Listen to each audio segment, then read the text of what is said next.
gente! A gente está aqui com mais um painel da nossa segunda semana. Agora quem vai estar conversando com a gente é a Érica Fischer. A Érica, ela participou do Programa de Alimentação Escolar da Rede Municipal de São Paulo. E ela vai estar contando um pouquinho para a gente sobre esse programa. Érica, muito prazer. Obrigada de você estar aqui disponibilizando o seu tempo para a gente. Eu queria pedir para você se apresentar e contar um pouco desse programa para a gente. Bom dia, Lívia. Bom dia, pessoal.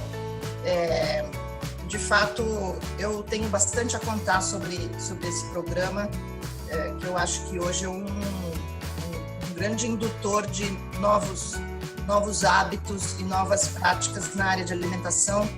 Não só no Brasil, viu, Lívia? Mas a gente já começou a inspirar o mundo afora. Eu queria contar um pouquinho para vocês. Que lindo.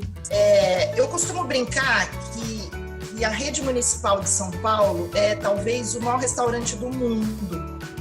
Porque, na verdade, a gente serve mais de 2 milhões. Quando eu cheguei na rede, em 2013, eram mais ou menos 1.800.000 refeições por dia. Hoje, nós já passamos a marca dos 2.200.000. Ou seja, além de termos mais crianças na rede, que nós estamos aí beirando 1 milhão de alunos, as crianças também estão aderindo mais às refeições escolares. E isso é um sinal de que a comida está mais gostosa e de que as crianças estão mais interessadas em comer bem.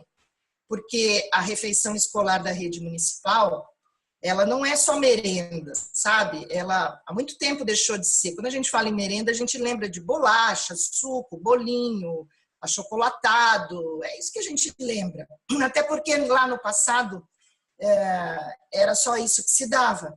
E hoje, na cidade de São Paulo, a gente dá refeição completa. As refeições são montadas por uma rede de nutricionistas que verifica a idade da criança e o tempo de permanência dela no ambiente escolar. Então, a refeição ela é montada à luz desses indicadores. E ainda com a perspectiva de variação nos cardápios para não incorrer em tédio alimentar, para aumentar o repertório alimentar das crianças. Então, você imagina, quando eu vi isso, que eu cheguei na rede em 2013, olhei esses números gigantescos, a qualidade dos alimentos que a gente oferecia, a variedade, porque toda a cesta de frutas, verduras e legumes que você imaginar, de acordo com o que oferece a estação, e mais de 100 itens da cesta, vamos dizer, de produtos secos. Dá para fazer um bocado de comida com isso, e dá para fazer muito mais do que comida, dá para fazer projetos de educação alimentar e nutricional. O poder indutor de novos comportamentos que tem uma rede que oferece tanta refeição é inegável, certo? Só que assim, não se fazia nada naquela ocasião, ou muito pouco, até porque tinha uma rede de nutricionistas, a gente estava com uma defasagem de nutricionistas de mais ou menos 60 postos. Então, a primeira coisa que se fez em 2013 foi readequar o corpo funcional naquela ocasião, Departamento de Alimentação Escolar, para que ele pudesse compor uma equipe apta a ir para as pontas, fazer as pessoas trabalharem em torno da questão do alimento, né, e de seus impactos. Então, isso a gente fez. Hoje, o departamento não é mais ele é uma coordenadoria de alimentação escolar, vinculada à Secretaria Municipal de Educação, e tem ali, no seu conjunto, mais de 200 profissionais, sabe?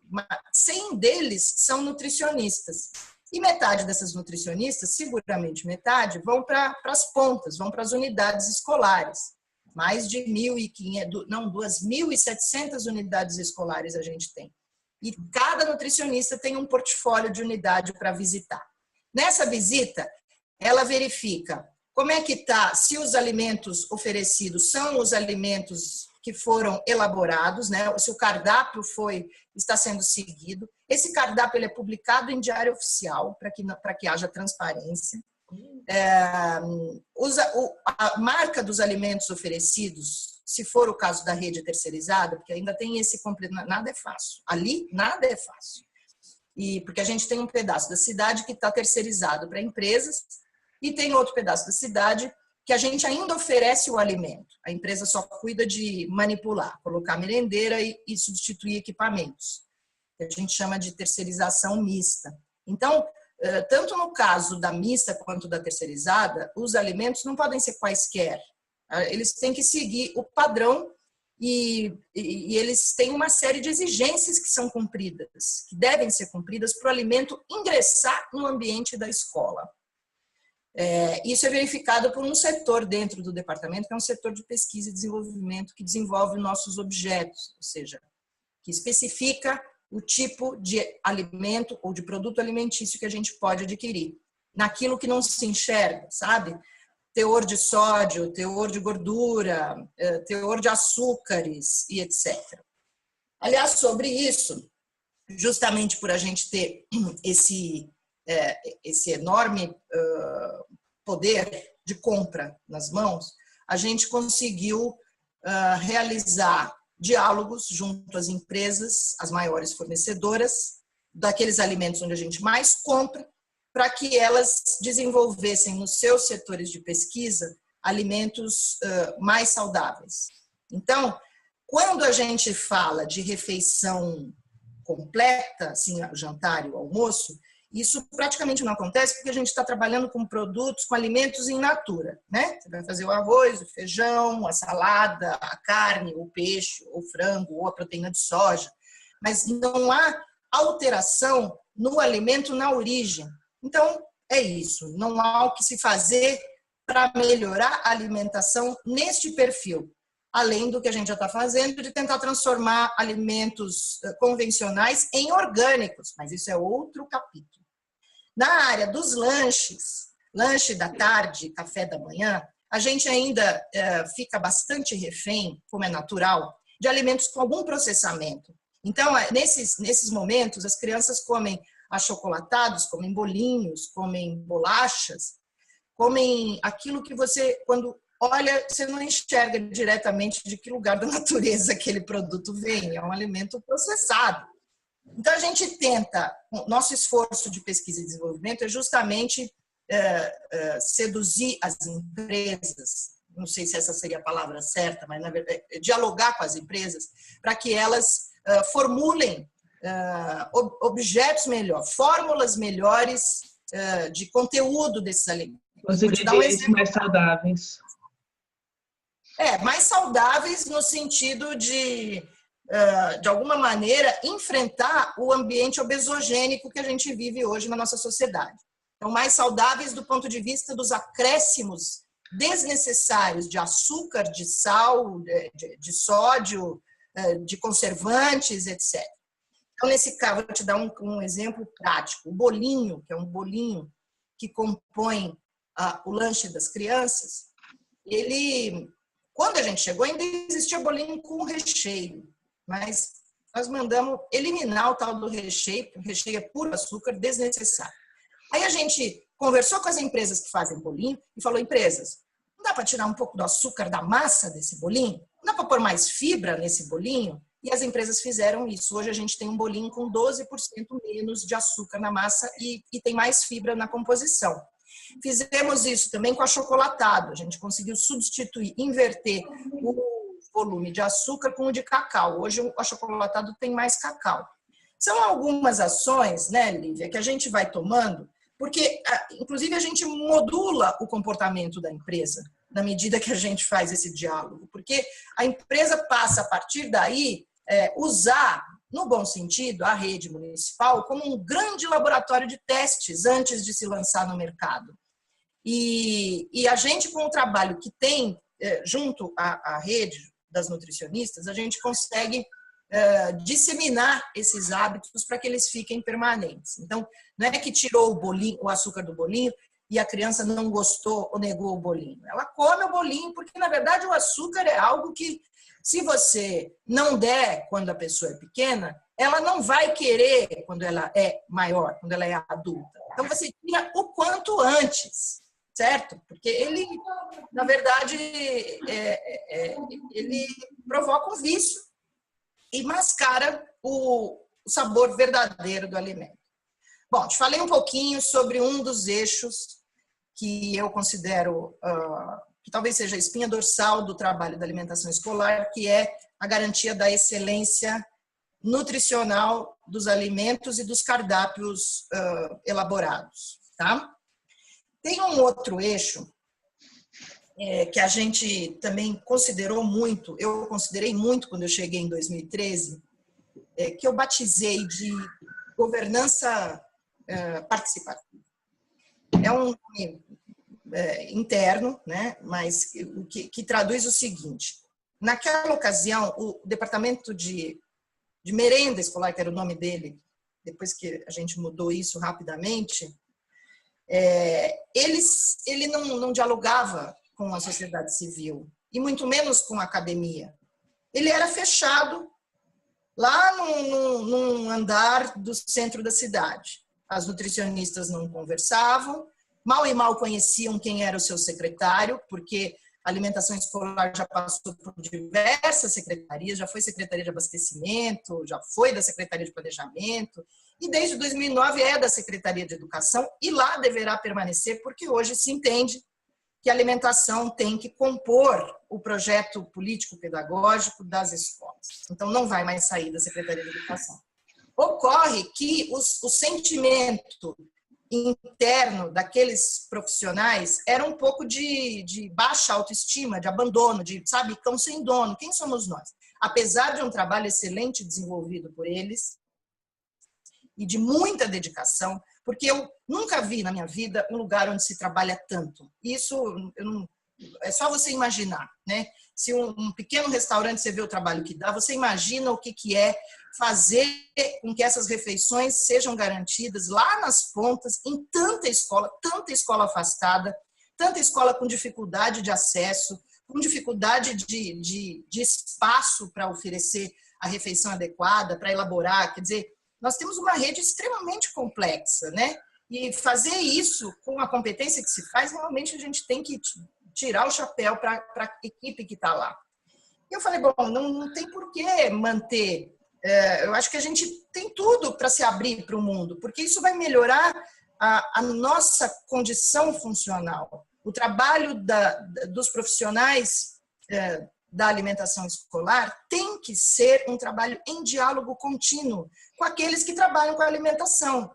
E foi aí que a gente começou realmente a tentar parcerias com o Instituto Alana, com a Fundação, com a Faculdade de Saúde Pública da USP. Chamamos a Unifesp. A Unifesp tem um centro de estudos em alimentação escolar, não sei se você sabe, chama SECANI, que é um instituto, uma organização diretamente responsável pela interface com as instâncias executoras. No caso, nós, né, as entidades executoras. E eles monitoram o trabalho que as prefeituras estão fazendo e que os governos estaduais estão fazendo em termos de alimentação e fazem essa interface com o FNDE, que é o nosso grande mentor, né, o Programa Nacional de Alimentação Escolar, a nossa diretriz mestra, que inclusive nos financia parte do nosso grande programa. Então, a gente se abriu para a sociedade civil, se abriu para a academia e se abriu para os conselhos, né? Refez ou se recolocou dentro do Conselho de Alimentação Escolar, conseguiu um assento no Conselho Municipal de Segurança Alimentar e Nutricional, conseguiu representação em diversas outras câmaras, tipo a CAISAN, que é a Câmara Intersecretarial de Segurança Alimentar. A gente se abriu. E ao se abrir, a gente começou, primeiro, a ganhar uma visibilidade positiva, e isso seguramente alavancou uma série de projetos. Um projeto que eu acho bem interessante de contar, que a própria Faculdade de Saúde Pública está hoje com um pedido junto à FAPESP para fazer uma parceria com a Prefeitura de São Paulo para verificar, primeiro instalar alguns programas de monitoramento do estado nutricional das crianças e dos adolescentes, verificar como é que está a condição nutricional dos profissionais que que trabalham com essas crianças e incluir, talvez, algumas cadeiras relacionadas à alimentação escolar dentro do currículo. Então, hoje nós já temos, por exemplo, estágio curricular, a gente não tinha isso, da Faculdade de Saúde Pública dentro da alimentação escolar. Então, para você ver, nem se tinha o desejo dos formandos em nutrição em conhecer melhor, em trabalhar nesse segmento tão importante que é a alimentação escolar. Isso a gente conseguiu quando a gente promoveu essa aproximação com a academia. Outra coisa que a gente conseguiu, e daí eu já passo para o eixo terceiro que eu queria te falar, é desenvolver projetos de educação alimentar e nutricional. E sobre esses, eu tenho um que eu destaco com grande relevância, que é o Prêmio Educação Além do Prato. O Prêmio Educação Além do Prato, ele foi tão bem sucedido que ele foi copiado, e eu fico muito feliz com isso, pelo governo nacional. Então, o Programa Nacional de Alimentação Escolar inclusive pediu licença para isso, mas fez um concurso de receitas com as merendeiras do Brasil inteiro, baseado bastante nessa nossa experiência, que eu vou te contar. Primeiro, a gente sentou com esses possíveis parceiros, Instituto Alana, FNDE, Universidade de São Paulo, SENAC, Henrique Fogaça, Centro Brasileiro de Design, Design Possível, chefe Mara Salles, do restaurante Tordesilhas. Eu estou tentando me lembrar, porque foi tanto parceiro. E fizemos Instituto Camargo Correia, que nos deu uma verba. Enfim, devo estar esquecendo alguém aqui, mas daqui a pouco surge. Sentamos com esse pessoal todo e falamos, vamos fazer um concurso de receitas para as merendeiras, porque eu me ressentia que a gente estava falando muito de educação alimentar e eu sempre dirijo a conversa, o diálogo para a rede educadora, nesse caso para os professores e para os alunos. E falar, mas gente, eu estou esquecendo, nós estamos esquecendo aqui a ponta fundamental desse negócio. Se você não fizer uma comida gostosa, se você não fizer uma comida com amor, ninguém vai comer. Você pode dizer que ali tem o tanto de vitaminas e minerais, que aquele prato vai mudar a tua vida, que você vai ser saudável comendo aquela comida. Se ela não estiver gostosa, você sabe disso. Ninguém come. E até por uma questão de justiça, porque, de fato, o trabalho da merendeira é um trabalho pesado. Você imagina o tamanho das panelas, o tanto que elas lidam, aquele monte de criança. Além do que desenvolvem um trabalho de educadora, elas não têm só que fazer a comida, elas têm que fazer a comida e fazer com que essa comida seja bem aceita pelos alunos. Enfim, decidimos fazer um concurso de receitas para as nossas merendeiras. Aí começamos a investigar, ver possibilidades, e ao conversar com a política da primeira infância, que naquela ocasião era um programa intersecretarial que tenta apoiar projetos e fazer com que a questão da primeira infância esteja numa relevância conjunta dentro das secretarias. Eu fui apresentar esse projeto para a doutora Anistela Haddad, que coordena o programa, e ela ficou muito interessada e falou, eu acho que tem um ator aí que está faltando, que acho que vai gostar muito dessa história, que é exatamente o Programa Mundial de Alimentos. E chamou um diretor do Centro de Excelência contra a Fome, que é um protocolo que a ONU tem junto com o Brasil, para conhecer a nossa proposta do concurso. E ele imediatamente se interessou tanto. Eu achei que ele ia propor, sei lá, ia dar uns livros, né, para as merendeiras, como prêmio. Eu não sabia exatamente o que viria ali dessa parceria. Ele falou, não, nós vamos levar essas merendeiras vencedoras para visitar os nossos países que a gente faz missão contra a fome. E aí ele ofereceu, então, para o primeiro lugar, uma viagem à África, algum país que ainda seria definido, e foi definido no fim o Senegal, e para o segundo lugar, uma viagem para recepcionar uma missão de fora em Brasília. Bom, você imagina, para quem nunca tinha saído do 9º andar da Líbero Badaró, o que foi o alvoroço das nossas nutricionistas e da nossa equipe de trabalho. quando ficou sabendo que o PMA estava junto com a gente e que a gente ia levar merendeiras, que muitas nem saíram de São Paulo, que a gente ia levar as merendeiras para a África. Foi uma coisa muito, muito impactante. E a gente falou, olha, gente, nós estamos com uma equipe de apoio tão densa que a gente não pode fazer só um concurso de receitas. É injusto e não é isso que a gente quer. A gente não quer só incentivar a merendeira, a gente quer que todo mundo mude os hábitos. A gente quer que a criança coma melhor, mas que o professor também passe a não pensar em alimentação como problema, mas alimentação como solução, como uma coisa gostosa, como aquilo que te fortalece, aquilo que te compõe, aquilo que te faz ser um ser integral. Vamos tirar essa conversa da cozinha. Vamos fazer com que essa conversa circule nos ambientes para além. Não pensa numa espiral, sabe? Então, sai da cozinha, vai para o refeitório, vai para a sala de aulas, sai da escola, vai para a casa do aluno e vai até para o território. Vai até para os bares e restaurantes que estão dentro daquele território. E com essa nova proposta, a gente transformou um concurso de receitas no Prêmio Educação Além do Prato.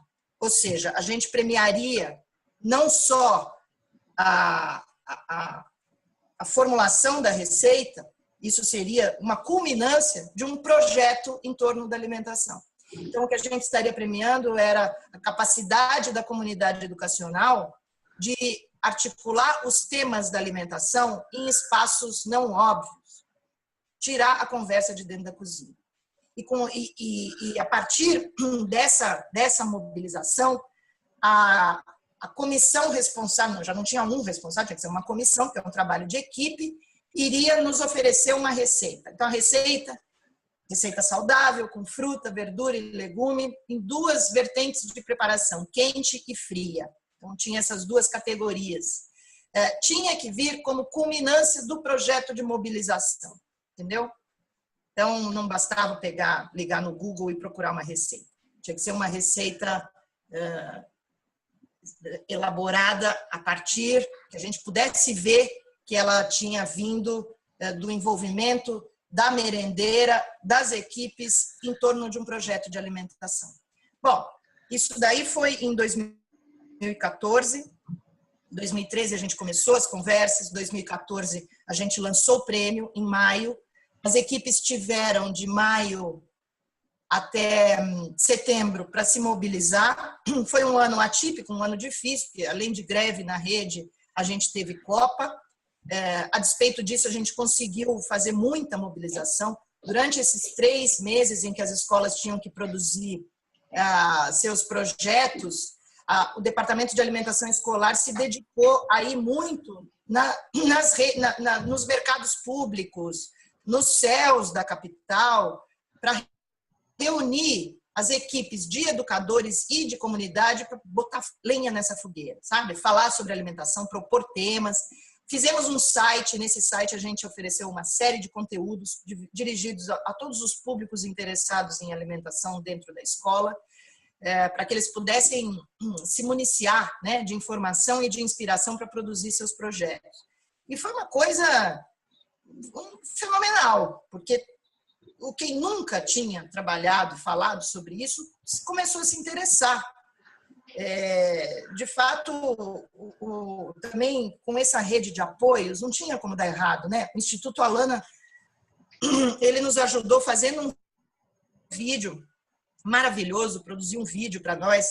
Você sabe que o Estado ele tem dificuldade em fazer algumas coisas que não sejam especificamente da sua alçada, né, de atuação. Então, para a gente fazer um vídeo é tão dificultoso, você tem que passar por um processo concorrencial, complicado e tal. Então, por que não passar para um terceiro isso? Além de tudo isso, né, o nosso grande prêmio foi feito com custo zero para o município de São Paulo. Todos os valores foram divididos e pactuados entre os parceiros. E esse vídeo foi bastante inspirador também, porque a gente passou ele até nos postos de saúde, para você ter uma ideia. Então, todo mundo queria participar do Prêmio Educação Além do Prato. Foi bem montada a nossa estratégia. Então, e todo mundo queria fazer algo mais relevante em termos de alimentação do que o seu concorrente. No fim, a gente conseguiu conseguiu reunir mais de 300 projetos. Esses projetos foram classificados. O que é interessante também no prêmio, que eu acho que é interessante falar, é que o parceiro Senac, ele teve uma atuação no meio do prêmio. Ele não deu o prêmio ao final, ele deu uma das etapas, porque a gente foi fazendo etapas classificatórias. E era assim, as 260 projetos melhor classificados iriam ganhar uma capacitação do Senac para apresentação de suas receitas culinárias de uma forma mais profissional. Então, essas 260 merendeiras passaram 2 dias assim, em imersão no Senac, aprendendo como se monta um prato, como se elabora um prato de forma que ele seja tipo Masterchef mesmo. Isso daí para elas já foi um prêmio. Nossa, imagino. Nós estamos falando de uma instituição que é ponta, né, de linha, totalmente profissional, referência, acho que para além do Brasil, e elas tiveram a oportunidade de fazer essa capacitação. Então, ali a gente já podia parar ali. Só que a gente pode, né? E depois as 20 merendeiras, que ao final ficaram classificadas para o momento final, elas também ganharam da Faculdade de Saúde Pública, da USP, uma vivência junto com os professores da faculdade dentro dos laboratórios. Então, ali elas puderam ver um pouco como é que os nutricionistas, os profissionais de nível superior que lidam com a alimentação, enxergam o alimento. Eles enxergam o alimento de uma maneira diferente do que a merendeira enxerga, né? Eles enxergam por dentro, né? Naquilo onde o alimento é invisível. E elas fizeram uma vivência nos laboratórios da faculdade. Também desnecessário. Quer dizer, se eu for falar sobre as repercussões e as externalidades que o prêmio trouxe, a gente vai ficar dias aqui, né? Porque foi muita coisa interessante. De fato, a gente conseguiu reunir um caldeirão de ideias em torno de um único projeto, né? Agora, a boa notícia é que o prêmio, ele está, de uma certa forma, ele começa a se institucionalizar, porque ele foi incluído no Plano Municipal de Segurança Alimentar. Tal a relevância dele. Então, a própria sociedade civil que lida com a questão da alimentação acha que o prêmio tem que ser uma ação permanente do Estado, independente da vontade de gestores ou de governantes. Isso não é exatamente criar uma lei para fazer o prêmio, mas é criar um canal onde o prêmio vai mais facilmente ser aceito. Não é fácil fazer, viu, Lívia? Eu vou te contar que eu abandonei a minha querida família nesses tempos, não só eu, como muitos companheiros do departamento, para a gente poder fazer vingar. Mas também fiz isso com o coração aberto e não me arrependo de nada, porque foi muito gostoso trabalhar em cima dessa.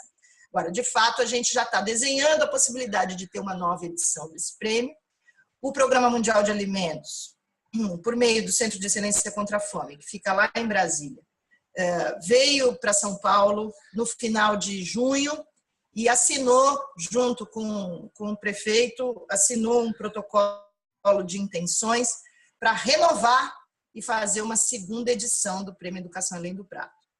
Bom, aí eu só vou arrematar essa fala toda com mais um dos eixos, que é o eixo da agricultura familiar. Então, na verdade, que é o que me trouxe para esse trabalho todo. O resto todo veio vindo. A agricultura familiar hoje, ela está garantida dentro da dos programas em nível nacional de alimentação escolar, ela está garantida por uma legislação federal, a Lei 11.947, que determina, que preconiza que pelo menos 30% dos repasses federais do Programa Nacional de Alimentação Escolar, você sabe que toda entidade executora tem direito, sejam reservados para esse perfil de produtores. São Paulo não comprava nada de agricultura familiar. Tinha um número incipiente, estava começando uma compra. Eu cheguei em 2013, a lei é de 2009, fiquei bastante alarmada com esse fato de que a gente ainda não tinha conseguido alcançar nem 1% dessa meta legal, né? E resolvi arregaçar as mangas e enfrentar o desafio, montar uma equipe especializada em agricultura familiar para me ajudar a enfrentar os diversos, isso daqui também daria mais um dia de conversa, seguramente, os diversos desafios que a gente teve para poder chegar daquele 1% a 22% no ano passado. Então, isso não só representa o esforço do volume de compras, mas representa também uma variação, uma possibilidade de ampliação do cardápio da alimentação escolar, assim, fenomenal. Então, acho que esse é o maior ganho que nós podemos resumir desse movimento todo, né? Todos dentro do departamento da Coordenadoria de Alimentação Escolar, como fora, os educadores, a rede, as merendeiras, as famílias, estão hoje mais sensibilizados para a questão dos impactos que a alimentação provoca na saúde, no meio ambiente e na sociedade. Eu acho que esse é o resumo de tudo isso que eu falei. Tomara que o projeto continue. Não é fácil. Eu estou fora de lá desde fevereiro, até por questões, eu queria apoiar um pouco mais de perto a política da primeira infância, aquela mesma que me sugeriu o PMA no passado. Hoje eu componho uma equipe, faço outros projetos, reúno outras secretarias, porque eu acho que a gente poderia ter pequenos prêmios, a exemplo desse, pipocando em diversas secretarias em torno da questão da valorização do desenvolvimento integral da infância. E acho que o que se deve começar a fazer e reforçar é, de fato, que se dê mais atenção à alimentação, atenção no sentido tempo, se despenda mais tempo para fazer comida, se resgate a delícia que é cozinhar, e cozinhar em conjunto, e comer junto, e fazer uma comida de A a Z, desde o início, e tentar fazer com que sejam identificados os elementos que estão compondo, os ingredientes que estão indo para o prato. Isso é um trabalho que cada um de nós pode fazer dentro de casa, né? A gente tem feito isso nas escolas, mas de fato, e estamos bastante felizes até, porque muitas crianças estão conseguindo seduzir suas famílias para uma alimentação mais saudável. Para mim isso não tem preço. Quando a criança chega em casa e diz que comeu abobrinha na escola, e que, inclusive, o professor contou como é que era a abobrinha, onde é que ela nasce, que tipo de terreno, ela também quer que a mãe faça. Isso não tem preço, é isso. Então, é um movimento de várias frentes, várias mãos e todo mundo junto aí para a gente tentar modificar não só o ambiente obesogênico, né? Porque isso é uma constatação física do que está acontecendo. Tem muitas pessoas que, inclusive, não apresentam características de sobrepeso, mas que estão ficando afetadas da mesma forma pela alimentação ultraprocessada, porque ela também se manifesta de uma maneira invisível, né? E ela provoca doenças. E acho que mesmo que não fizesse, sabe, Lívia, eu tenho a impressão de que a delícia da comida natural é algo que a gente não pode perder, porque uma das razões pelas quais a gente vive é a alimentação. Por que a gente vai reduzir isso a algo que uma empresa faz para você? E a um tempo mínimo dentro da tua jornada diária? Por que fazer isso com aquilo que nos faz existir primordialmente, que é o alimento? Então é isso, minha mensagem é essa. Obrigada a todos, um grande beijo e tamo junto. Beijo. Beijo, tchau.